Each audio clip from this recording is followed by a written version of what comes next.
Vijayawada university మంచి భవిష్యత్తు కోసం తెలుగు విద్యార్థులు ఇష్టపడే university. Call 9059052378 9059052379.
Welcome to I dream. శాంతి చర్చలు జరపాలంటూ మావోయిస్టు పార్టీ మరో లేఖను విడుదల చేసింది. ఈ లేఖలో గౌరవనీయులైన ప్రధానమంత్రి మోడీ గారు కంటూ సంబోధిస్తూ ఒక లేఖను విడుదల చేసింది. ఈ లేఖలో చాలా ముఖ్యమైన అంశాలు ప్రస్తావించి అందులో ముఖ్యంగా కేంద్ర మంత్రి బండి సంజయ్ గారు చేసిన కామెంట్స్ మీద చింతిస్తున్నాం అంటూనే ప్రధానమంత్రి మోడీ గారు అదేవిధంగా అమిత్ షా గారు కూడా ఈ మా లేఖపై స్పందించాలి, అసలు చర్చలకి వాళ్ళ సమ్ముఖంగా ఉన్నారా లేదా అనే విషయాన్ని వాళ్ళ వైపు నుంచి క్లారిటీ రావాలంటూ ఆ లెటర్ పేర్కొన్నారు. ఇదే అంశంపై మనతో మాట్లాడడానికి వెస్ట్ బెంగాల్ మాజీ డీజీపీ డాక్టర్ బి రమేష్ గారు, అదేవిధంగా మావోయిస్టు పార్టీ మాజీ మెంబర్ టెక్ మధు ప్రస్తుతం మనకు ఉన్నారు. వీళ్ళిద్దరిని అడిగి చర్చల పేరమేట మాటలు ఉండవు అని చాలా స్పష్టంగా కేంద్ర మంత్రి బండి సంజయ్ గారు చెప్పిన తర్వాత కూడా మావోయిస్టు పార్టీ లెటర్ విడుదల చేయడం పట్ల ఏ విధంగా చూడాలి, ఈ లెటర్లో వారు రాసుకున్న టర్మ్స్ కూడా అదేవిధంగా టెర్మినాలజీ కూడా డిఫరెంట్ టెర్మినాలజీ కనిపిస్తుంది. అంటే గతంలో ఎవరికైనా ప్రభుత్వంలో సంబోధించాలంటే పేరు పెట్టి సంబోధించే పార్టీ ఇప్పుడు గౌరవనీయులు అనడం, కొన్ని పదాలు మార్చడం పట్ల ఇంకా చర్చల పేరు మీద రావాలనుకుంటున్నారా అనే విషయాన్ని మనతో మాట్లాడతాం. ముందుగా ఈ లెటర్ గురించి చూద్దాం ఒకసారి. ఈ లెటర్లో చాలా స్పష్టంగా ఇచ్చారు, ఇప్పటికే మేము 2 సార్లు లెటర్ రాసాం, ఆ లెటర్లో ఎలాంటి స్పందన లేదు, కానీ పౌర హక్కు సంఘాలు ప్రజాస్వామ్యబద్ధంగా ఉన్నవారు శాంతి కాముకులు ఖచ్చితంగా శాంతి చర్చ జరపాలంటూ అడుగుతున్నారు, కానీ ప్రభుత్వం వైఖరికి డిఫరెంట్గా ఉంది, ఛత్తీస్గఢ్ గవర్నమెంట్ ఇంకా ఆపరేషన్ కగార్ కొనసాగిస్తుంది అంటూ వాళ్ళు రాశారు. మరోవైపు ఛత్తీస్గఢ్లో నిన్న జరిగిన ఘటనలో Bijapur district Chhattisgarh home minister గారు అదేవిధంగా ఛత్తీస్గఢ్ డీజీపీ గారు ఒక ప్రెస్ మీట్ పెట్టారు. ఈ ప్రెస్ మీట్లో వాళ్ళ ఒక ఆయుధాలు డంప్ని ఒక ఫ్యాక్టరీకి సంబంధించిన అవన్నీ తీసుకొచ్చారా, వీడియోస్ మన ఇక్కడ విజువల్స్ కనిపిస్తున్నాయి. దాంతోపాటు చాలా క్లారిటీగా ఇచ్చారు, మేము 26 మార్చి కల్లా మేము ఆపరేషన్ కగార్ పూర్తి చేస్తాం, ఛత్తీస్గఢ్లో అసలు మావోయిస్టు ఆచూకీ లేకుండా చేస్తామంటూ నేను డీజీ గారు కూడా ప్రెస్ మీట్ పెట్టారు. ఈ 2 సందర్భాలు బట్టి ఎలాగ వస్తుంది, అసలు శాంతి చర్చలు అవసరమా లేదా అనే అంశంతో ముందుగా వెస్ట్ బెంగాల్ డీజీ గారు మాట్లాడదాం. సార్ నమస్తే అండి. నమస్కారం సార్. మీరు డీజీపీగా పనిచేసిన టైంలో అక్కడ మల్లోజు కోటేశ్వరరావు గారు ఈ మిడ్నాపూర్ ఏరియా అదంతా కూడా భయంకర సిచ్యువేషన్ ఉండేది, ఆ ప్రాంతం అంతా కూడా చూశారు. అదేవిధంగా ఆంధ్రప్రదేశ్లో తీసుకున్న 2004లో చర్చలప్పుడు కూడా మీకు ఒక సమాచారం ఉంది, శాంతి చర్చలు అవసరమా లేదా, అసలు 2004లో శాంతి చర్చలు ఎందుకు విఫలమయ్యాయి, ప్రస్తుత పరిస్థితిలో చర్చలు చేయాలంటారా లేదు ఆపరేషన్ కగార్ కంటిన్యూ చేయమంటారా? అయ్యా, మీ ప్రేక్షకులందరికీ ముఖ్యంగా తెలుగునాట ఈ ప్రోగ్రామ్ ని ఇంట్రెస్ట్ గా చూసే ఐ డ్రీమ్స్ ప్రేక్షకులందరికీ కూడా నా హృదయపూర్వక నమస్కారాలు. నేను ప్రస్తుతం ఖండాంతర వ్యాసిగా అమెరికా నుంచి మాట్లాడుతున్నాను. మీకు అందరికీ కూడా మరొకసారి శుభాభినందనలు తెలియజేస్తూ, నేను ఈ 2004లో జరిగినటువంటి ఈ చర్చలు 2004 సెప్టెంబర్లో 21వ తారీఖున మావోయిస్ట్ పార్టీ ఆవిర్భవించడం జరిగింది. సిపిఐ మావోయిస్ట్ పార్టీ అనేది ఒక మావోయిస్ట్ థింకింగ్ ప్రాసెస్ లో ఉండేదాన్ని ఇటు MCC plus CPI ML PW ఈ 2 కూడా కంబైన్డ్ అయ్యి people's war group plus MCC ఈ 2 కూడా కంబైన్డ్ గా పిలిచి ప్రపంచంలోనే అతి పెద్ద మావోయిస్ట్ పార్టీగా ఉద్భవించింది సెప్టెంబర్ 21, 2004 సంవత్సరంలో. ఇక్కడ రాజశేఖర రెడ్డి గారు గవర్నమెంట్ కి వచ్చిన తర్వాత, ఇన్ఫాక్ట్ గవర్నమెంట్ కి రావడానికి ముందే వారు మేము చర్చలు జరుపుతామని ఒక వారి మేనిఫెస్టోలో ఇవ్వడం జరిగింది. అదే రకంగా ఇక్కడ ఆంధ్రప్రదేశ్ లో ఆనాటి కంబైన్డ్ ఆంధ్రప్రదేశ్ రాష్ట్రంలో చర్చలు జరగడం జరిగింది. దానికి అందరూ రావడం జరిగింది. లైవ్ టెలికాస్ట్ కూడా చూశారు. ఆ తర్వాత కొన్ని కండిషన్స్ వల్ల అవి ఫెయిల్ అయినాయి. ఒకటేంటంటే ఈ చర్చలు అనేవి ముఖ్యంగా ట్రస్ట్ డెఫిసిట్ అన్నది ఉన్నప్పుడు ఈ చర్చలు అనేవి సఫలీకృతంగా జరగవు. ఏ చర్చ అది దౌత్యపరంగా రెండు దేశాల మధ్య జరిగినా, రెండు ఆర్మీల మధ్య జరిగినా, లేదా రెండు ఇన్సర్జెన్సీ గ్రూప్ అండ్ గవర్నమెంట్ మధ్య జరిగినా కూడా ఎవరైనా సరే చర్చలు జరిగేటప్పుడు they will follow the theory of Pareto's theory. Pareto theory అంటే let me win all the things and let the opposite lose అనే దాంతోనే చేస్తారు. ఒకసారి కనుక ట్రస్ట్ డెఫిసిట్ లేకుండా ట్రస్ట్ కనుక ఉంటే, ఇద్దరి మధ్య కనుక ఉంటే, దెన్ విన్ సిచ్యువేషన్ గా వెళ్తారు. It's game theory. ట్రస్ట్ ఒక్కోసారి కొండకొచ్చో చర్చలు అనేవి ఒక బ్రీతింగ్ స్పేస్ కూడా మనకి ఉపయోగపడతాయి. మనం ఇది అల్లూరు సీతారామరాజు గారి సమయంలో కూడా చూసాము. అలానే ఎలాంటి ఇన్సర్జెన్సీ జరిగినటువంటి ప్రపంచ చరిత్రలో ఏ ఇన్సర్జెన్సీ చూసినా కూడా ఈ చర్చలు అనేవి సాధారణంగా ఉంటాయి. ఇది ఒక పార్ట్ ఆఫ్ ది యుద్ధ నీతి, పార్ట్ ఆఫ్ ది టెక్నిక్ అనమాట. అయితే ప్రస్తుత పరిస్థితుల్లో ఈ రోజున ఇప్పుడు భారత్ సర్కార్ ఛత్తీస్గఢ్ లో చేస్తున్నటువంటి ఆ సామూహికమైనటువంటి ఒక ప్రోగ్రామ్, అంటే ఒక చేయూత అనండి, లేదా అక్కడ ఉన్నటువంటి కొన్ని development and democracy and hold strategy అనండి, hold develop and hand over అన్న స్ట్రాటజీ అనండి, కోబ్రా స్ట్రాటజీ అనండి, అంటే security and development going together.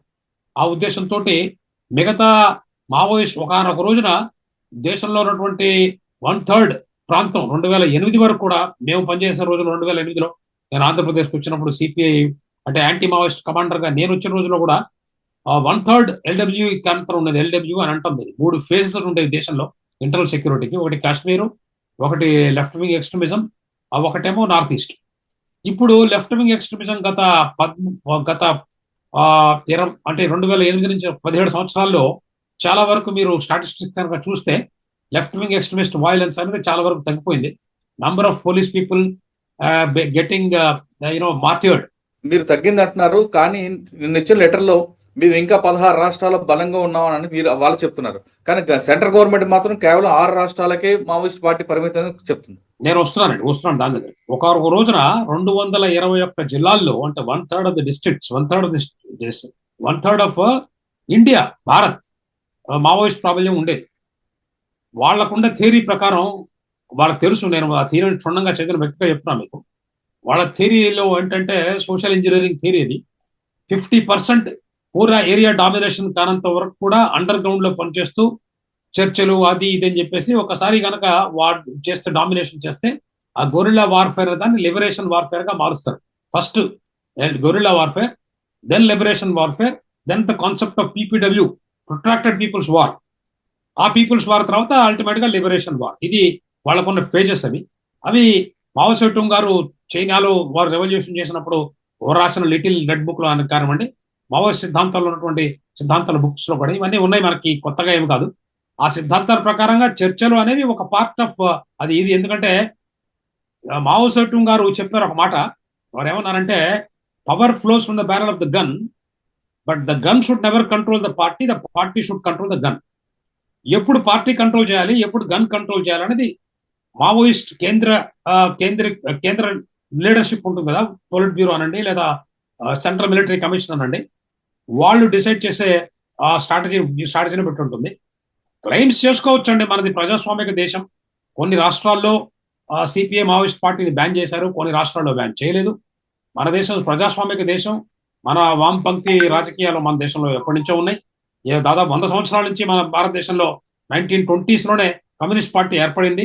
In fact మీకు చెప్పాలి ఒక విషయం, పీపుల్స్ వార్ అనే మ్యాగజైన్ అనే పేరు కమ్యూనిస్ట్ పార్టీ ఆఫ్ ఇండియా వాళ్ళు 1920s లో పెట్టుకున్నారు. వాళ్ళ మ్యాగజైన్ పేరు, వార్తాపత్రిక పేరు, అది పీపుల్స్ వార్ అనేది.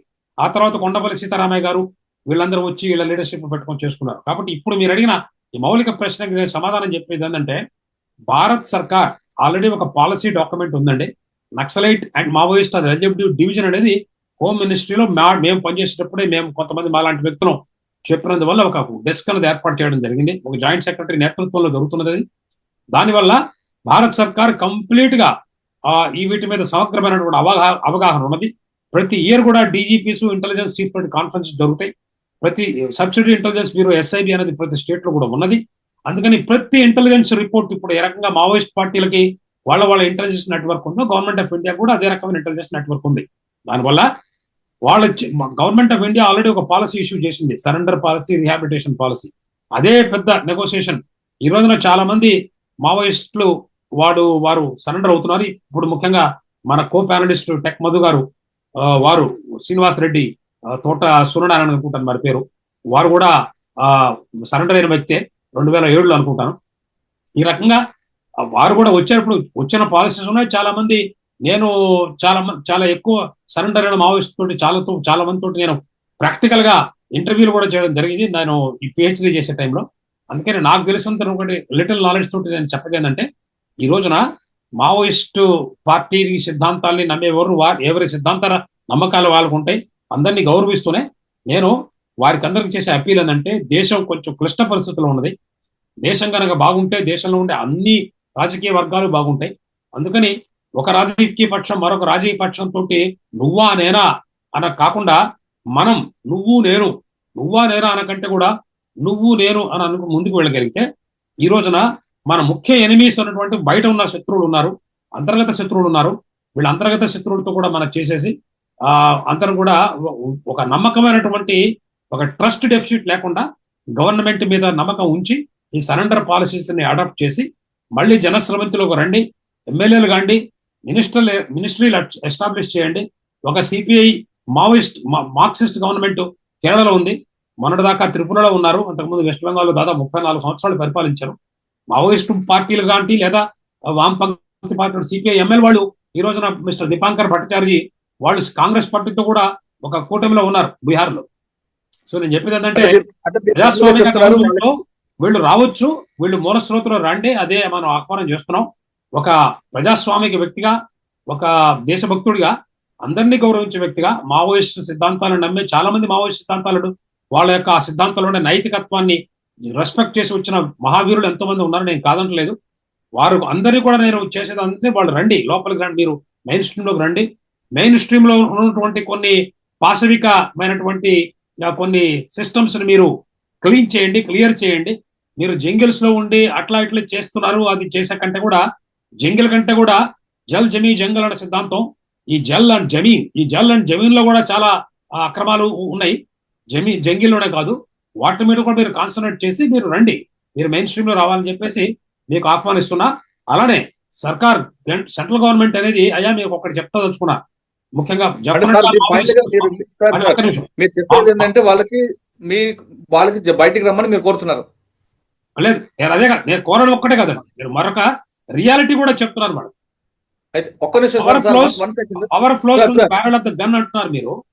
Okay, 1 second sir. What is the comparison of a gun with a T-72 tank, sir? What is the temper of the gun? Where does the gun stand when you compare it with the rifle? ఇక్కడ tech మంది కూడా ఉన్నారు, ఆయనతో కూడా మాట్లాడదాం అన్న. ఇప్పుడు చెప్పండి, సార్ చెప్తున్నట్లుగా వెస్ట్ బెంగాల్ సార్ చూశారు, అక్కడ కూడా చర్చలు జరిగాయి, కానీ కొన్ని సంఘటన వల్ల అది ఎక్స్చేంజ్ ఆఫ్ ఫైర్ జరగడం. ఇప్పుడు ప్రస్తుతం కమ్యూనిస్ట్ పార్టీ ఎక్కడ పుట్టిందో అక్కడ పూర్తిగా కనుమరుగైంది. వెస్ట్ బెంగాల్లో పార్టీ పుట్టింది అక్కడ 24 పరగనాల జిల్లా, చారుమందనాది వీళ్ళందరూ ఉన్న ప్రాంతంలో పూర్తిగా లేదని చెప్పుకోవాలి. ఇప్పుడు కేవలం 6 రాష్ట్రాల మాత్రమే పరిమితి అయింది, కానీ ఇప్పుడు లెటర్లో 16 రాష్ట్రాలు. ఒకసారి వాళ్ళు వెనక్కి వెళ్తే పార్టీలో చాలా కాలం పనిచేశారు. నిన్న ఇచ్చిన లెటర్లో పార్టీ రాసిన టెర్మినాలజీ కూడా డిఫరెంట్గా కనిపిస్తుంది. గౌరవనీయ ప్రధానమంత్రి గారు అని సంబోధిస్తూ బండి సంజయ్ గారు ఇలా రాయడం, బండి సంజయ్ గారు చేసిన కామెంట్కి చింతిస్తున్నాడడం, ఇక్కడ గ్లోబల్ మీడియా అంటే గోబీ అనడం, ఇలా రకరకాలు వస్తున్నాయి. ఇటువంటి టెర్మినాలజీ ఎప్పుడైనా పార్టీ రిలీజ్ చేస్తుంది ఈ టెర్మినాలజీతో లెటర్? మన చర్చలో పాల్గొన్న DGP గారికి నమస్కారం. మీకు కూడా ఇక్కడ విషయం మనము కొద్దిగా అంత లోతుగా అధ్యయనం చేయాల్సిన అవసరం ఉంది. అంటే మావోయిస్టు పార్టీ ఆలోచనలోనే ఆలోచన ధోరణిలో, మాట్లాడే స్వరంలో కూడా చాలా చేంజెస్ వచ్చిందనేది మనకు అర్థమవుతుంది. గతంలో మనము ఏ పత్రిక చూసుకున్నా, ఏ పాంప్లెంట్ చూసుకున్నా, ఏ పేపర్ స్టేట్మెంట్ చూసుకున్నా కూడా పాలక వర్గాలను ఇంత మృదువైన పదజాలంతో సంబోధించింది ఎప్పుడు లేదు. ఇది మొదటి ఫస్ట్ టైం. ఇది ఒక కేంద్ర కమిటీ స్థాయిలో ఉన్నటువంటి అభయ్ గారు, అదేవిధంగా రూపేష్ గారు కూడా చాలా స్పష్టంగా గౌరవనీయమైనటువంటి పదాలతోనే ఉచ్చరించడం జరిగిందన్నట్టు. ఇది ఆ ఒక మార్పు రకంగా మంచిదే కదండి. ఇది మనము ఇక మనకు కనిపిస్తుంది ఇక్కడ ఎస్ ఎస్ భారతీయ భాష ప్రజాస్వామ్యవాదులకు మనం ఏంటంటే ఇది మనం ఆహ్వానించదగ్గ మంచి పరిణామం ఇది. అంటే మావోయిస్ట్ పార్టీ ఎప్పుడు కూడా పదజాలం అనేది అది ఒక రెబల్గా ఉండేది. అది రెబల్గా అంటే చాలా కర్కశంగా, అంటే ఒక కత్తితోని కోసినట్టుగా ఆ పదజాలం అనేది వాడడం అనేది మావోయిస్ట్ పార్టీ లిటరేచర్లలో మనం చూస్తుంటాం మనం. ఇప్పుడు ఈ విషయానికి వచ్చేసరికి ఇప్పుడు ఉన్నటువంటి ఈ సందర్భం ఈ నెల రోజులలో వారు ఇచ్చేటువంటి స్టేట్మెంట్స్ కానీ వారు ఇచ్చినటువంటి పత్రికా ప్రకటనలో కానీ చాలా సౌమ్యమైనటువంటి పదజాలాన్ని వాళ్ళు ఉచ్చరించడం అంటే మావోయిస్టు పార్టీ ఆలోచనలో సరళిలో కొంచెం అంతా తేడా అనేది మనం గమనించవచ్చు. మనం గతం కంటే ఇప్పుడు చూడవచ్చు. అంటే ఇక్కడ ఈ పత్రికా ప్రకటనలో అనేక సందర్భాల్లో బండి సంజయ్ గారిని కూడా చాలా గౌరవనీయమైన పదంతో సంబోధించారు. అదేవిధంగా ఛత్తీస్గఢ్ హోమ్ మినిస్టర్ గారిని, అమిత్ షా గారిని, ప్రధానమంత్రి గారిని, వీళ్ళందరినీ కూడా గారు అనే ఒక పదాన్ని జోడించి గౌరవనీయమైనటువంటి పదాలను జోడించి మాట్లాడడం అంటేనే వాళ్ళ యొక్క ఆలోచనలో కొంత మృదువైనటువంటి స్వభావం వచ్చింది అనేది మనకు అనిపిస్తుంది. అంటే ఇంతకు ముందున్నంత స్ట్రాంగ్గా, ఇంత ముందున్నట్టు అంత వేడిగా లేదు అనేది మనకు అర్థమవుతుంది. మంచి పరిణామం కదండి. ఇది చాలా మంచి పరిణామం. ఎందుకంటే ఒక మావోయిస్ట్ పార్టీ రాజ్యాంగానికి వ్యతిరేకంగా సుదీర్ఘ కాలం పాటు పోరాటం చేస్తున్నటువంటి మావోయిస్ట్ పార్టీ ఇటువంటి పదజాలాన్ని వాడడం వల్లనే వారు కొంత తగ్గినట్టుగా మనకి ఇక్కడ అర్థమవుతుంది. అంటే సాయుధ పోరాటంలో ఇది ఒక పరిణామం అని చెప్పి మనం అనుకోవచ్చు కూడా. సార్, లెటర్ చదివారు మీరు. ఆ లెటర్ చూస్తుంటే పార్టీ శాంతి చర్చల పేరు మీద ముందుకు రావాలనుకుంటుందా, లేదు అసలు వాళ్ళ ఎజెండా ఏం కనిపిస్తుంది? మూడోది, పార్టీని పూర్తిగా లీగలైజ్ చేద్దామనే ఉద్దేశం కనిపిస్తుందా మీకు? అంటే ఇక్కడ నా పరిశీలనను బట్టి ఆ లెటర్లో ఉన్నటువంటి పదజాలము, తర్వాత దాంట్లో వాళ్ళు రాసినటువంటి మ్యాటర్ను బట్టి నాకేమనిపిస్తుందంటే చర్చల అంటే సాయుధ పోరాటంలో ఆయుధం అనేది చాలా కీలకమైంది. అది అటువంటి ఆయుధాన్ని విసర్జించి రావాలి అంటే ఒక్కరుగా మేము ఎవరం నిర్ణయం తీసుకోలేము. అవును. అంటే 16 రాష్ట్రాల్లో మా పార్టీ ఉంది. అంటే మా కోర్ కమిటీ కూడా కూర్చొని మాట్లాడుకొని నిర్ణయం తీసుకోవాలంటే కూడా మాకు వెసులుబాటు అనేది లేదు. మాకు తీవ్రమైనటువంటి నిర్బంధంలో మేము ఉన్నాము. కాబట్టి ఇది మాకు సాధ్యం కావట్లేదు. అంటే మేము పార్టీ ఎటువంటి నిర్ణయం తీసుకోవాలన్నా కూడా, అంటే ఇప్పుడు చాలామంది గవర్నమెంట్ కానీ కొంతమంది ప్రజాస్వామికవాదులు కానీ చాలామంది ఏమంటున్నారంటే మీరు ఆయుధాలు వదిలిపెట్టి జనజీవన స్రవంతులకి రండి, ప్రజాస్వామ్యబద్ధంగా మీరు పోరాటం చేయండి అని చెప్పి అంటున్నారు. అటువంటి పోరాటం చేయటానికి కూడా ఒంటరిగా మేము నిర్ణయం తీసుకోలేము. ఏ రాష్ట్రానికి ఆ రాష్ట్రంగా మేము నిర్ణయం తీసుకోలేము. కాబట్టి 16 రాష్ట్రాల్లో ఉన్నటువంటి రాష్ట్ర కమిటీలు అందరం కూర్చొని ఒక దగ్గర ఒక నిర్ణయం చేయాల్సిన అవసరం ఉంది. కాబట్టి ఆ నిర్ణయం చేసుకోవటానికి మాకు వెసులుబాటు ఇవ్వండి అని చెప్పి వెరీ క్లియర్గా అభయ్ గారు తన లెటర్లో ప్రస్తావించడం జరిగింది. అది మంచి పరిణామం అని చెప్పి మనం అనుకోవచ్చు. సార్, మొత్తం 16 రాష్ట్రాలు ఉందంటారా పార్టీ? అంటే 16 గవర్నమెంట్ ప్రకటించిన దాంట్లో మావోయిస్ట్ పార్టీ ప్రభావిత రాష్ట్రాలుగా 6 రాష్ట్రాలు ఇచ్చింది. ఆంధ్రప్రదేశ్, తెలంగాణ, ఛత్తీస్గఢ్, జార్ఖండ్, ఒడిశా, కొంత భాగం అటు ఉన్నట్లు మహారాష్ట్ర. అయితే కొన్ని రాష్ట్రాలలో రాష్ట్ర కమిటీలు ఉన్నాయి. ఇంతటి తీవ్రమైనటువంటి పోరాటాలు ఏ రాష్ట్రంలో కూడా లేవు. దళాలు ఇప్పుడు కేరళ ఉంది, తమిళనాడు ఉంది, పశ్చిమ బెంగాల్ ఉంది, తర్వాత పంజాబ్ ఉంది. తర్వాత ఇటువంటి రాష్ట్రాలలో పార్టీ నిర్మాణమై ఉంది. కానీ పార్టీ యాక్టివిటీస్ ఈ పద్ధతిలో లేవు అక్కడ. కేవలం 6 రాష్ట్రాలు మాత్రం. ఈ 6 రాష్ట్రాలు మాత్రము చాలా కీలకమైనటువంటి దశలో అవి పోరాటం చేసినాయి, ముందుకు సాగినాయి. కొన్ని రాష్ట్రాల్లో తుడిచిపెట్టుకుపోయింది, కొన్ని రాష్ట్రాల్లో బలంగా ఉంది. ఇప్పుడు మనం చూస్తున్నాం మనం. అయితే మిగతా రాష్ట్రాలలో పేరుకు మాత్రము అక్కడ పార్టీ కమిటీ పనిచేస్తున్నాయి. అవి కొంత లీగల్ రహస్య పార్టీ కాబట్టి మనకు బయట ఓపెన్గా తెలియదు. కాబట్టి వాళ్ళు ఉన్నది అని అంటున్నారు కాబట్టి ఉండొచ్చు కూడా మేబీ. ఓకే.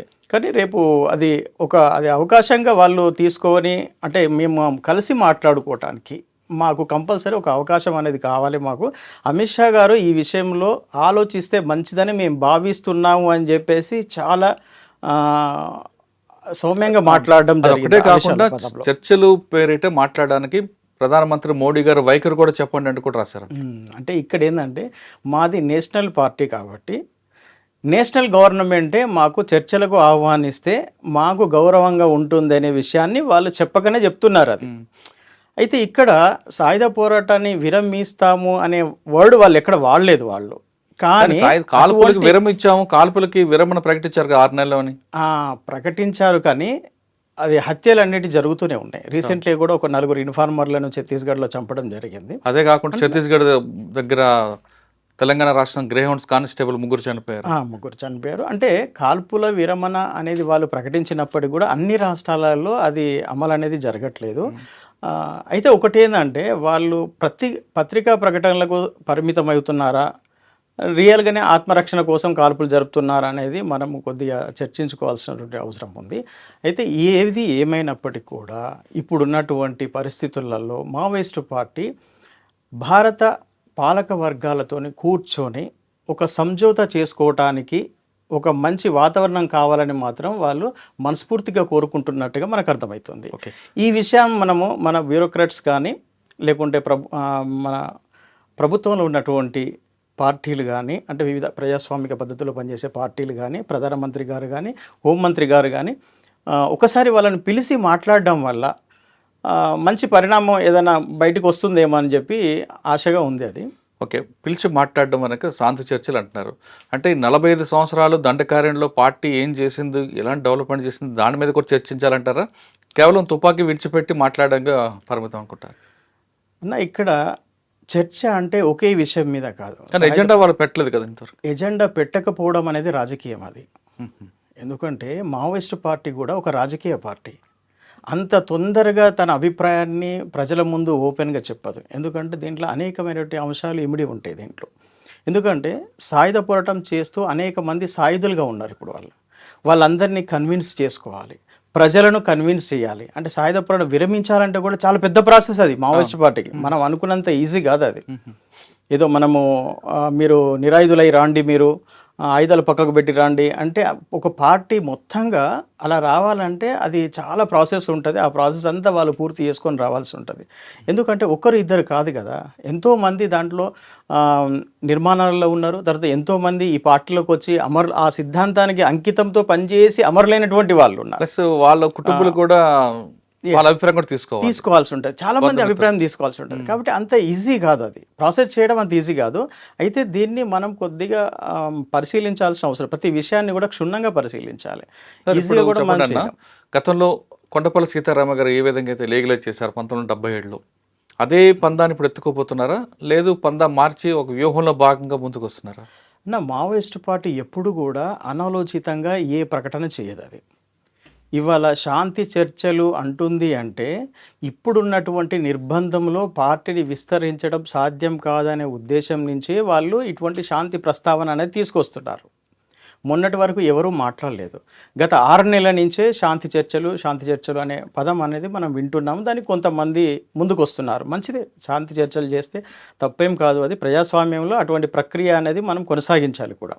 అయితే ఇక్కడ ఒకటి విషయం ఏంటంటే చర్చలు ఏ ప్రాతిపదిక మీద జరగాలనేది, ఎజెండా ఏంటిదనేది ముఖ్య అంశం. ఇక్కడ ఆదివాసులలోనే ప్రధానంగా పార్టీ పనిచేస్తుంది కాబట్టి ఆదివాసుల అభివృద్ధి మాత్రమే వీళ్ళు ప్రస్తావిస్తారా, ఎజెండాలో ఆ అంశాన్ని మాత్రం పెడతారంటే మనం అంతవరకు పరిమిత ఉంటారని అనడానికి వీల్లేదు మనం. ఎందుకంటే మన భారతదేశము అర్ధ వలస అర్ధ భూస్వామ్య విధానం కలిగి ఉందని చెప్పి చెప్తున్నారు. రెండోది ఇక్కడ పెట్టుబడిదారి విధానం కూడా బలంగా ఉంది, సామ్రాజ్యవాదం యొక్క ప్రభావం కూడా బలంగా ఉంది. కాబట్టి ఇటువంటి అన్ని అంశాలను జోడించి ఒక ఎజెండా తయారు చేసేటువంటి అవకాశం ఉంది. అయితే ఇప్పుడు వాళ్ళు ఎటువంటి ప్రస్తావనలో ముందుకు రాలేదు. వాళ్ళు చర్చల ప్రస్తావనలో ఎటువంటి అంశాల మీద ముందుకు వస్తామని రాలేదు. అయితే నా ఉద్దేశంలో ఏముందంటే చర్చలు చేయాల్సి వస్తే ప్రధానంగా భారతదేశం యొక్క అభివృద్ధి మీద జరగాలి, ఆదివాసుల యొక్క అభివృద్ధి మీద జరగాలి. ఈ 45 సంవత్సరాలుగా మావోయిస్ట్ పార్టీ పనిచేస్తున్నటువంటి ఆదివాసీ ప్రభావిత ప్రాంతాలలో అభివృద్ధి ఏ విధంగా ఉంది అనేది కూడా మనం చర్చ చేయాలి. అసలు ఆదివాసులు ఇప్పటివరకు ఎందుకు అభివృద్ధి కావట్లేదు? అసలు మావోయిస్టు పార్టీ లేనటువంటి ప్రాంతాలలో ఆదివాసులు అలాగే జీవిస్తున్నారు. మావోయిస్టులు ఉన్నటువంటి ప్రాంతంలో కూడా అంతకంటే దరిద్రంగా జీవిస్తున్నటువంటి ప్రాంతాలు కూడా ఉన్నాయి. ఎందుకంటే మీరు చెప్తున్నారు కానీ అక్కడ జంతర్ సర్కార్ ఉంది, ప్రభుత్వం బాగా పనిచేస్తుంది, మా ప్రభుత్వంలో ఆదివాసులు చాలా చక్కగా ఉన్నారంటే వాళ్ళు ప్రకటన కూడా చేస్తున్నారు కదా. అంటే జంతన సర్కార్ అనేది భారత ప్రభుత్వానికి ఆల్టర్నేటివ్గా పెట్టినటువంటి ఒక నెట్వర్క్ వాళ్ళు ఏర్పాటు చేసుకున్నారు. ఈ నెట్వర్క్ మీద వాళ్ళు ఎన్ని అంశాల మీద పనిచేశారు? ప్రధానంగా భూమి సమస్య ఒకటి ఉందండి అక్కడ. వ్యవసాయం అనేది ప్రధానం. ఆదివాసులు వ్యవసాయం మీదనే ఆధారపడి బ్రతుకుతున్నారు. రెండోది ఏంటిది, అడవిలో దొరికే అటువంటి కొన్ని ఇతర పండ్లు, ఫలాలు లేకుంటే ఇతర వనమూలికలు ఇటువంటి వాటిని సేకరించడంలో వాళ్ళ జీవనోపాధి నడుస్తుంది. ఈ విషయాల మీద ఎంతవరకు జంతన సర్కార్లు పనిచేశాయి, అక్కడ వ్యవసాయాన్ని ఎంతవరకు అభివృద్ధి చేసి ముందుకు తీసుకొచ్చారు, ప్రజల యొక్క జీవన విధానము జంతన సర్కారులో ఎంతవరకు మెరుగుపడింది, అంటే అక్కడ ప్రజలు ఏమనుకుంటున్నారు, అక్కడ జంతన సర్కారులతోని సంతుష్టిగా ఉన్నారా, లేదు ఆ సర్కారు వల్ల ప్రభుత్వం ఇస్తున్నటువంటి సబ్సిడీలు కానీ ఈ ఫెసిలిటీస్ కానీ వాళ్ళకు అందకుండా పోతున్నాయా? ఎందుకంటే ఇక్కడ ఆర్థికపరమైనటువంటి రెండు విషయాలను మనం ఆలోచించాలి.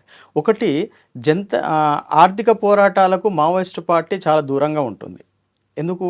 అది ప్రజలు ఆర్థిక పోరాటాల వైపు వెళ్తే సాయుధ పోరాటం వైపు రారు అనేది మావోయిస్టు పార్టీ యొక్క అభిప్రాయం అది. కాబట్టి ఎక్కడ కూడా వాళ్ళు ఆర్థిక పోరాటాలు చేయరు. చూడండి, ఆర్థిక పోరాటాలు చేస్తే ఇమ్మీడియట్లీగా సాయుధ పోరాటంలోకి కన్వర్ట్ చేస్తారు.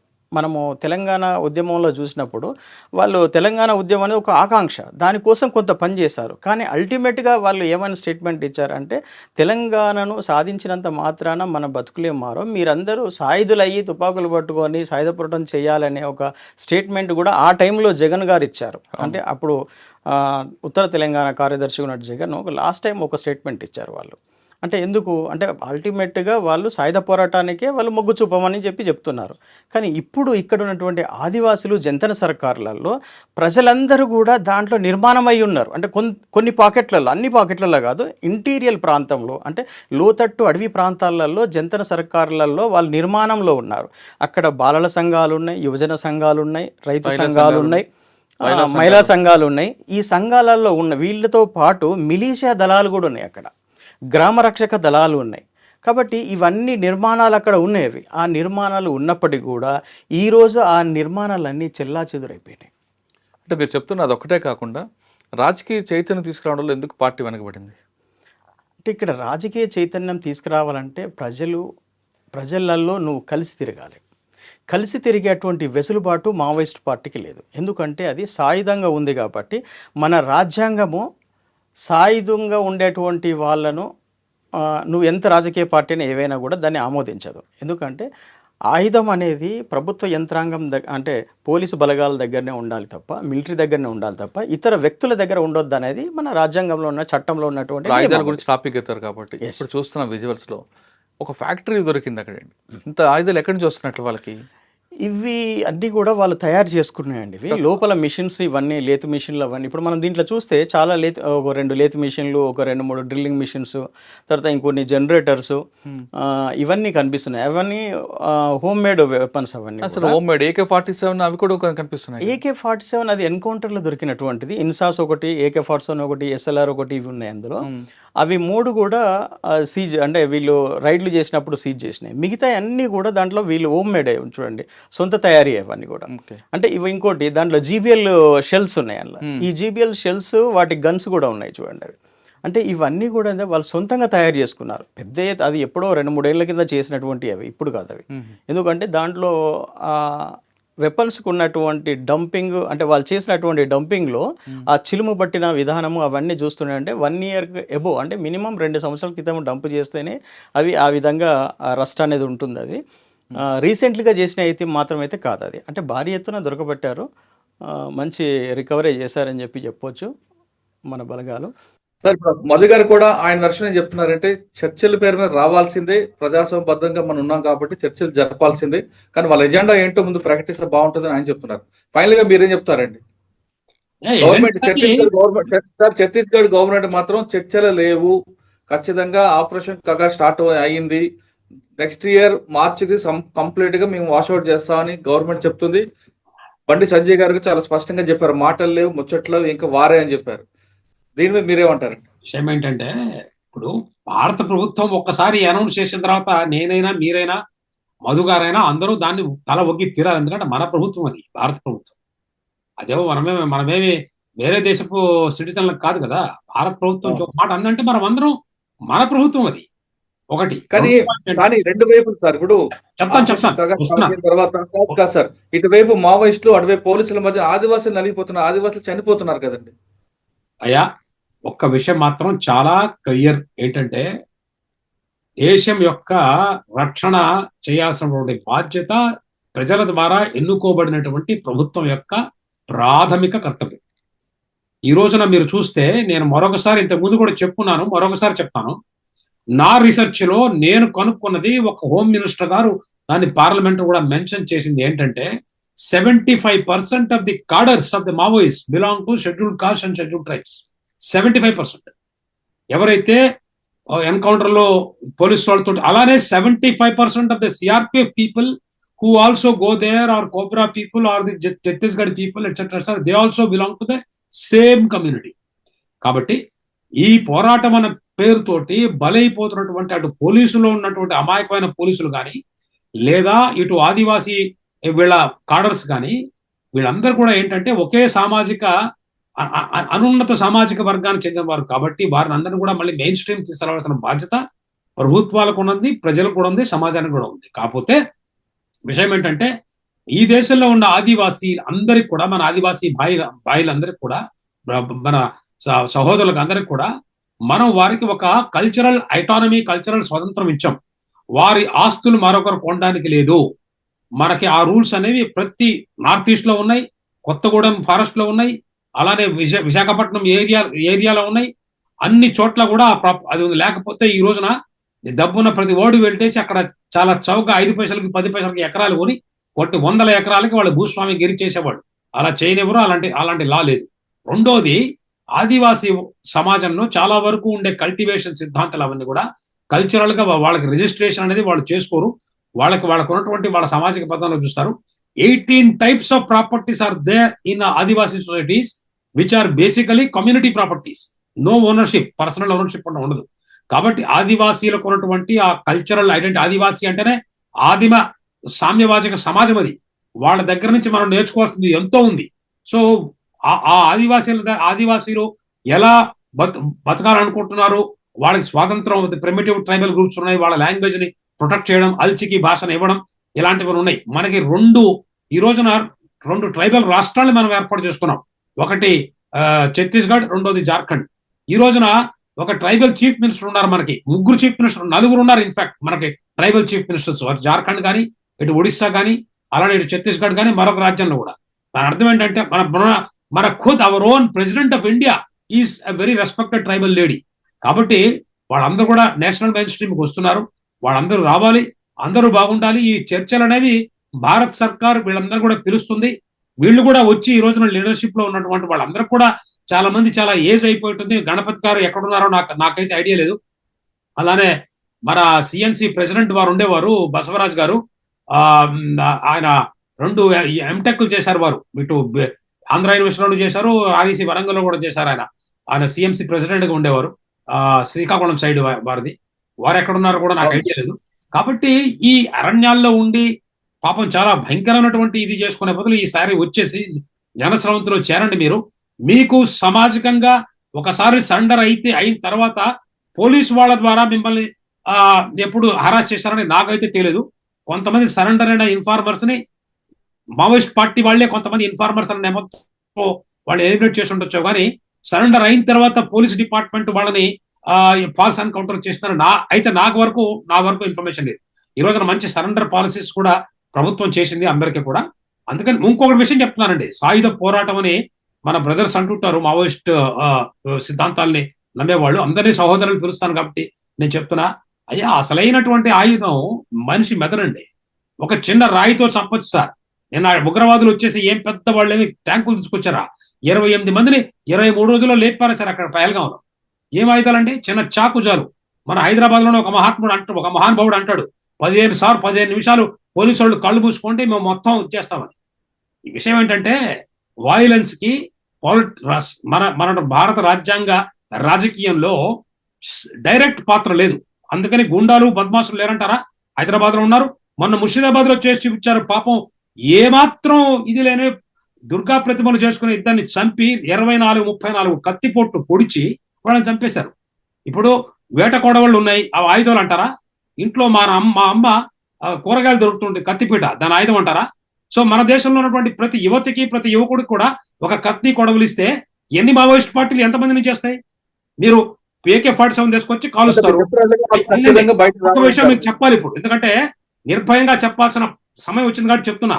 మీరు ఒక AK-47 తీసుకొచ్చి బెదిరిస్తారు, కాలుస్తారు, ఇద్దరు ముగ్గురు కాలుస్తారు, 1000 మంది వేటకోడ వాళ్ళకి మిమ్మల్ని నాడి చేస్తే మీ నామినేషన్ దొరుకుతా అసలు మీ దగ్గర? ఈ దేశంలో వాయిలెన్స్ అనేది కల్చర్ కాదు 10,000 సంవత్సరాల నుంచి. ఈ దేశంలో ఈ దేశం యొక్క మనుగడని మనం అందరం గౌరవించాల్సిన అవసరం ఉంది.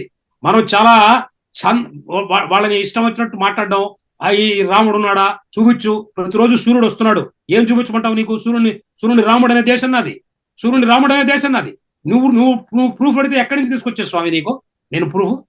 నా నమ్మకాలు నువ్వు గౌరవించవా? వెస్ట్ బెంగాల్ మాజీ డీజీపీ గారు లైన్ కట్ అయిందే టెక్నికల్ ఇష్యూ మీద. ప్రస్తుతం మధు గారు మనం చెప్పండి. ఇప్పుడు ఆయన చెప్తున్నట్లుగా ఖచ్చితంగా మన దేశంలో వైలెన్స్కి తావలేదు, ఖచ్చితంగా అందరూ కూడా రావాల్సిందే, డెమోక్రసీగా పాటుపడండి, మీ అవసరాలు ప్రజలకు ఎంత అవసరం ఉన్నాయంటారు. మీరు చెప్పండి. మనం గతంలో కూడా డిస్కస్ చేస్తాం ఇదే టాపిక్ మీద. వాళ్ళు అడవిలో ఉండి సాధించే కన్నా బయటకు వచ్చి చాలా చేయొచ్చు. ఎందుకంటే వాళ్ళకి చేసిన త్యాగాన్ని ఎవరు కాదనలేరు, వాళ్ళు చేస్తున్న కష్టాన్ని ఎవరు పోదు అనలేదు. ఎందుకంటే వాళ్ళు అడవిలోనే ఉంటారు, అడవిలోనే చేస్తున్నారు. వాళ్ళు ఇక్కడ విలాసవంత జీవితం అనిపిస్తున్న రాజకీయ నాయకులతో పోలిస్తే వాళ్ళు 100 రెట్లు ఉన్నాయి. వాళ్ళు వస్తే బాగుంటుంది కదండి. భారతదేశం ప్రజాస్వామిక దేశం అండి. ఈ ప్రజాస్వామ్యంలో ప్రతి ఒక్కరూ భావ స్వేచ్ఛతను కలిగినటువంటి వాళ్ళు ఉన్నారు. వాళ్ళ అభిప్రాయాన్ని స్వేచ్ఛగా చెప్పవచ్చు. అయితే ఇక్కడ ఏంటంటే ఈ ప్రజాస్వామ్యాన్ని సవాల్ చేస్తూ నూతన ప్రజాస్వామిక విప్లవం తీసుకురావాలన్న ఒక ఉద్దేశంతో మావోయిస్ట్ పార్టీ ఏర్పడింది. అయితే ఈరోజు వచ్చినటువంటి పత్రికా ప్రకటనలో అభయ్ గారు ఏమన్నారంటే మా పార్టీ ప్రజాస్వామికబద్ధంగా పనిచేస్తుంది అని చెప్పేసి వాళ్ళు దాంట్లో ప్రస్తావించడం జరిగింది. అంటే ఈ ప్రజాస్వామ్యం పట్ల ఎటువంటి ఉద్దేశాన్ని కలిగి ఉన్నారనేది వాళ్ళు స్పష్టం చేయలేదు. అంటే వాళ్ళ పార్టీ కూడా ప్రజాస్వామికబద్ధంగానే పనిచేస్తుంది. మనం ప్రజాస్వామ్యంలోకి రావాలి అని చెప్పేసి మనం చెప్తున్నాము. వాళ్ళది మావోయిస్ట్ పార్టీ కూడా ప్రజాస్వామిక పార్టీ అని చెప్పి చెప్తున్నారు. కానీ భారత రాజ్యాంగం ఇచ్చినటువంటి ప్రజాస్వామ్యంలో వాళ్ళు ఉంటారా లేదా అనేది ఒకటి. అంటే ఈ యొక్క పదంని మనం బాగా లోతుగా ఎందుకంటే దీంట్లో రాజకీయంగా వాళ్ళు ఏంటంటే అంతవరకు అనేసి వదిలేశారు. అంటే భారత రాజ్యాంగం పట్ల వాళ్ళ అభిప్రాయం ఏంటిదనేది ఎక్కడ వాళ్ళు చెప్పలేదు. ఇవాళ వాళ్ళను బలవంతంగా సరెండర్ కమ్మని ఎవరు అనట్లేదు. ఇప్పుడున్న పరిస్థితుల్లో విప్లవము ఈ దేశంలో సాధ్యం కాదని అందరు చెప్తున్నారు. అది నేను 18 సంవత్సరాల క్రితం సరెండర్ అయినప్పుడే నేను చెప్పాను, భారతదేశంలో విప్లవం వచ్చే పరిస్థితులు లేవు. కాబట్టి 2004లో చర్చలు జరిపినప్పుడే మేము ఈ ప్రస్తావన తీసుకొచ్చినప్పుడు అప్పుడు ఆర్కే గారు బ్రతికున్నారు. వారు ఉండేది అంటే మీరు పెట్టి బూర్జువా లక్షణాలు మీలో బాగా ఉన్నాయి, అందుకే మీరు ఇప్పుడు సాయుధ పోరాటం సక్సెస్ కాదంటున్నారు అని చెప్పి మాట్లాడారు. అంటే పెట్టి బూర్జువా లక్షణాలు, రివిజనిస్టు లక్షణాలు మాలో ఉండి మేము మాట్లాడడం కాదు, వాస్తవ పరిస్థితుల్ని అర్థం చేసుకోమని మనము ఆ రోజు చర్చ పెట్టాము. అంటే ప్రజాస్వామిక పార్టీ కాబట్టి ఎవరైనా ఏ అభిప్రాయాన్ని వెలిబుచ్చవచ్చు.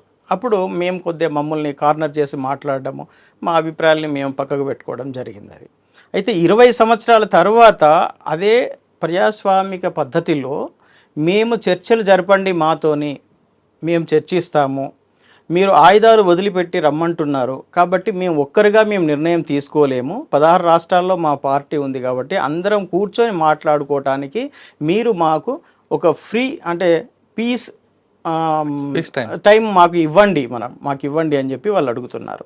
మీతోని చర్చించాలన్నా మా కమిటీస్ అన్నీ కూర్చొని మేము చర్చించుకోవాలి, ఆయుధాలు వదిలిపెట్టాలా లేదా అనే విషయాన్ని కూడా మేము చర్చించుకోవాలి. చర్చించుకుంటే అప్పుడు మేము ఏదైనా ఒకటి చేయగలుగుతామని వాళ్ళు అంటున్నారు. అంటే వాళ్ళు ఈ నిర్బంధంలో పార్టీని ఇలాగే కొనసాగించడం కష్టం అనేది వాళ్ళకి అర్థమైంది. వాళ్ళకి అర్థమయ్యే చర్చల ప్రస్తావన వస్తుంది.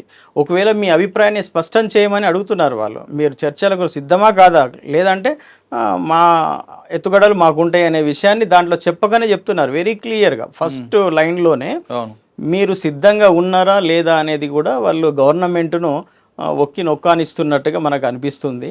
కాబట్టి ఆ విషయంలో కూడా ఏంటంటే వాళ్ళు కూడా ఒక క్లారిటీతో ఉన్నారు. అవకాశం ఇస్తే ప్రజల్లోకి వెళ్దాము, లేకపోతే ఇలాగే కొట్లాడదామా అనే ఒక ఇది కూడా సెన్స్ కూడా దాంట్లో మనకు కనిపిస్తున్నది మనకు. కాబట్టి నేను అనేది ఏమంటే సుదీర్ఘకాలం అంటే ఇప్పుడు 45 సంవత్సరాలు కొట్లాడినాం, ఇంకొక 55 సంవత్సరాలు ఈ పద్ధతిలో ఫైట్ చేసిన భారతదేశంలో విప్లవం అనేది సాధ్యం కాదు.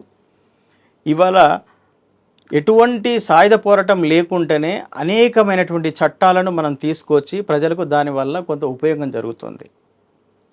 కాబట్టి ఇవాళ ఎస్సీ ఎస్టీ యాక్ట్ ఉంది.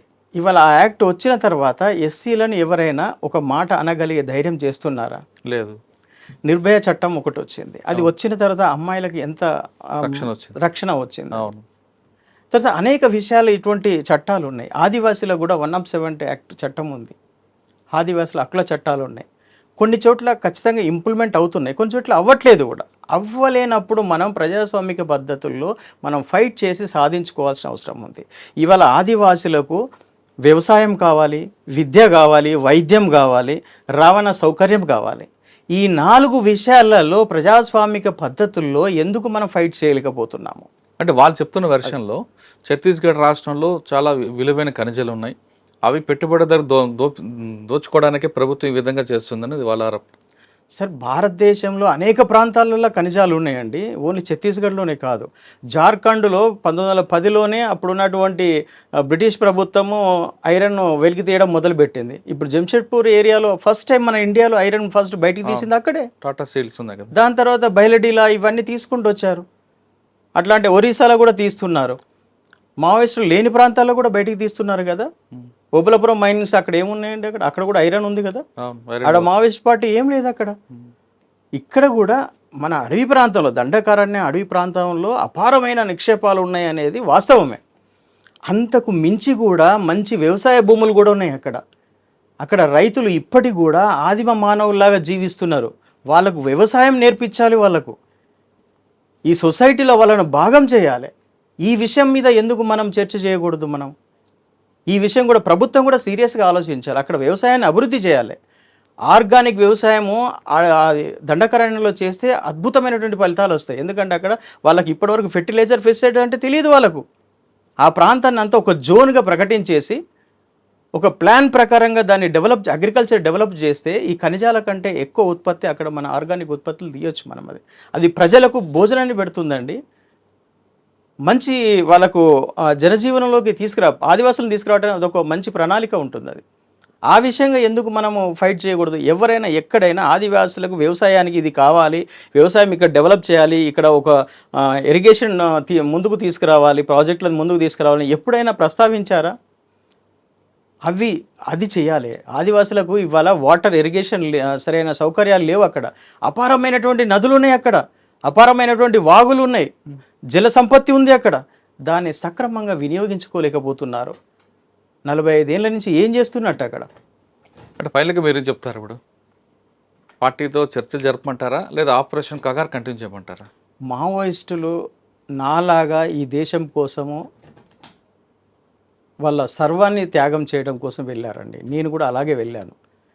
కాకపోతే నేను ఆ సిద్ధాంతము, ఆ సాయుధ పోరాటము నచ్చక, అదేవిధంగా సేమ్ టైము నాతో పనిచేసినటువంటి వాళ్లకు నేను రక్షణ కల్పించినప్పుడు, వాళ్ళను నేను రక్షించుకోలేనప్పుడు ఈ సాయుధ పోరాటం కూడా నాకు అవసరం లేదని చెప్పి చెన్నైలో నాతో పాటు అరెస్ట్ అయిన ఒక 16 కుటుంబాల కోసము నేను మావోయిస్టు పార్టీని వదిలిపెట్టేసి నేను సరెండర్ అయ్యాను. ఎందుకంటే ఆ ప్రజలు అరెస్ట్ అయ్యి జైళ్ళల్లో ఉన్నారు, వాళ్ళ కుటుంబాలు వీధిన పడ్డాయి. నేను మాత్రమే సాక్రిఫై చేయడానికి మావోయిస్ట్ పార్టీలకు వెళ్ళాను. కానీ ఆ ప్రజలు ఎవరు రాలేదు. వాళ్ళు మా దగ్గర జాబ్ వర్క్ తీసుకొని కొన్ని వందల రాకెట్ లాంచర్లు వాళ్ళు మ్యానుఫ్యాక్చరింగ్ చేశారు. అటువంటి వాళ్ళు అరెస్ట్ అయితే మావోయిస్ట్ పార్టీ పట్టించుకోలేదు, ఎవరు పట్టించుకోలేదు. ఏం చేయాలి? నాకుగా నేను డిసిషన్ తీసుకొని నన్ను నమ్మిన ప్రజలు నా వల్ల నష్టపోవద్దన్న ఉద్దేశం నుంచి వాళ్ళ కోసం నేను సరెండర్ అయ్యి నా స్టేట్మెంట్ మీదనే వాళ్ళకు బెయిల్స్ ఇచ్చారు. ఆ కేసులు ఇప్పుడు ఇంకా పెండింగ్ ఉన్నాయి, నడుస్తున్నాయి. ఇవాళ మావోయిస్ట్ పార్టీలను కూడా నేను అందులో ఉన్నటువంటి క్యాడర్ను కూడా నాతో పనిచేసిన వాళ్ళందరినీ కూడా నేను ఒకటే కోరుతున్నాను, మేము సరెండర్ కావడం వల్ల మేము ఎవరికి ఇది చేయలేదు, అన్యాయం చేయలేదు. ఈ సొసైటీలో ఎలా జీవించాలనో ప్రజలకు నేర్పించే పనిలోనే ఉన్నాం. ఇవాళ నేను ఒక పరిశ్రమ పెట్టడం వల్ల కొంతమందికి ఉపాధి కల్పిస్తున్నాను. మీలో కూడా మంచి జ్ఞానవంతులు ఉన్నారు, మంచి వాళ్ళు ఉన్నారు, మంచి రాజకీయ నాయకులు ఉన్నారు, నిస్వార్థంగా పనిచేసే రాజకీయ నాయకులు. మీరు ఈ ప్రజాస్వామ్యంలోకి రండి. మీరు కొంతమంది ప్రజాస్వామ్యంలోకి వస్తే మాకు రక్షణ లేదు అని చెప్పి మాట్లాడతారు. అక్కడ ఉన్నా కూడా రక్షణ లేదు. ఆయుధాలు ధరించి నువ్వు ఉన్నా కూడా నీకు అక్కడ రక్షణ లేదు. కానీ ఇక్కడికి రావడం వల్ల నువ్వు కొంతమందికి నువ్వు న్యాయం చేసిన వాడివి అవుతావు. నువ్వు స్వార్థపూరితంగా నేను చెప్పట్లేదు, నిస్వార్థంగానే మీరు ప్రజల కోసం బయటికి వచ్చి పనిచేయండి, తప్పు లేదు దాంట్లో. కొన్ని అవకాశాలు ఉన్నాయి. మేము ఇలా 20 ఏళ్ళు అయినా సరెండర్ అయినా మాకు ఎటువంటి అన్యాయం జరగట్లేదు ఇక్కడ. ఒక రకంగా ఇక్కడ ఉన్నటువంటి పోలీస్ డిపార్ట్మెంట్ కానీ ఇక్కడ ఉన్నటువంటి బ్యూరోక్రాట్స్ కానీ మాకు రెస్పాండ్ అవుతున్నారు, సహకరిస్తున్నారు. సరెండర్ అయిన ప్రతి వాళ్ళకు సహకరిస్తున్నారు. అయితే వాళ్ళు ఇచ్చిన హామీలు ఎంతవరకు నెరవేరినాయి అనేది వేరు. సరెండర్ పాలసీలో అన్ని హామీలు నెరవేరినాయి అంటే నేను చెప్పలేను. నేను కొన్ని ఇంకా పెండింగ్ ఉన్నాయి. అయినప్పటికీ కూడా జీవించడానికి కావాల్సిన స్వేచ్ఛ అనేది ఇక్కడ ఇచ్చారు. మావోయిస్టు పార్టీలో ఉన్నటువంటి మీ అందరికీ కూడా ఈ ప్రభుత్వము అటువంటి స్వేచ్ఛని ఇస్తుందని నేను భావిస్తున్నాను. మీరు రండి, ఈ ప్రజలకు ప్రజాస్వామిక పద్ధతుల్లో మీరు సేవ చేయండి, నిస్వార్థంగా సేవ చేయండి. ఈ రాజకీయాలను మార్చండి, మీరు స్వార్థపూరిత రాజకీయాలను మీరు మార్చండి. అందుకోసం మీరు రండి. మీరు బయటికి రావడం వల్ల ఈ మార్చి 31, 26 వరకు ఏదైతే డెడ్ లైన్ పెట్టారో హోమ్ మినిస్టర్ గారు, ఈ 10 నెలల కాలంలో ఇంకొక 1000 మంది చనిపోయే అవకాశం ఉంది. ఒకవేళ మీరు ఎంత తొందరగా నిర్ణయం తీసుకుంటే అంత తక్కువ ప్రాణహాని జరుగుతుంది. లేదు అంటారా, ఇంకొక 50 ఏళ్ళు మీరు ఇలాగే కొట్లాడినా కూడా ఈ భారతదేశంలో విప్లవం అనేది సక్సెస్ కాదు. అది నా సహోదరులు గమనించాలని నేను కోరుతున్నాను. నేను హింస వల్ల మనం ఏమి సాధించలేము. అహింసకే మనము ముందుకు వచ్చేసి ప్రజాస్వామిక పద్ధతుల్లో మనం అనేక మార్పులు మనం తీసుకురావచ్చు. ఆ విప్లవ పరిస్థితులు లేనప్పుడు బలవంతంగా సాయుధ పోరాటం చేయడం కరెక్ట్ కాదనేది నా అభిప్రాయము. ఆ పరిస్థితులు ఉన్నప్పుడు భారతదేశం నిజంగా ప్రజలు పీడింపబడుతున్నారు, రైతులు పీడింపబడుతున్నారు, కార్మికులు పీడింపబడుతున్నారు, ప్రజలు పీడింపబడుతున్నారు, ఇక్కడ వాళ్ళకు స్వేచ్ఛ సమానత్వం ఏమీ లేదు అనుకున్నప్పుడు ఆ ప్రజలు మీరిచ్చిన నినాదానికి వాళ్ళు రెస్పాండ్ అవుతారు. అప్పుడు సాయుధ పోరాటం చేయాలంటే చేయొచ్చు. కానీ ఇప్పుడు విప్లవ పరిస్థితులు లేవు అనే విషయాన్ని మావోయిస్టులు అందరూ కూడా గమనించాలి.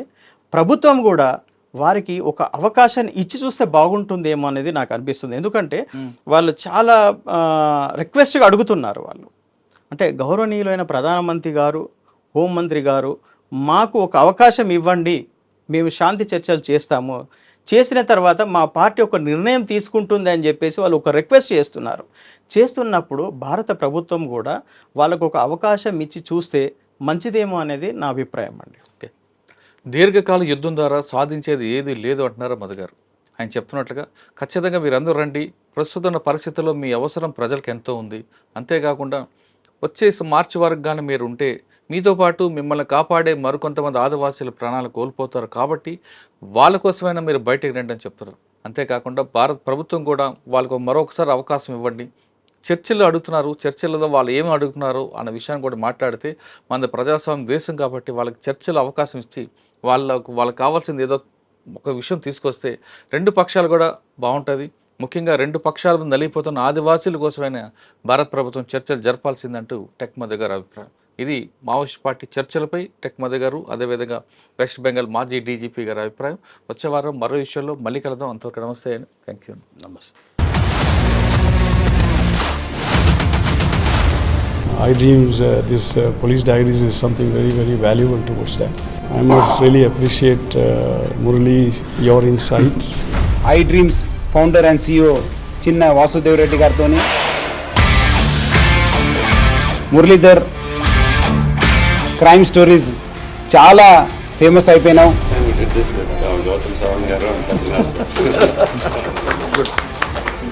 Well done.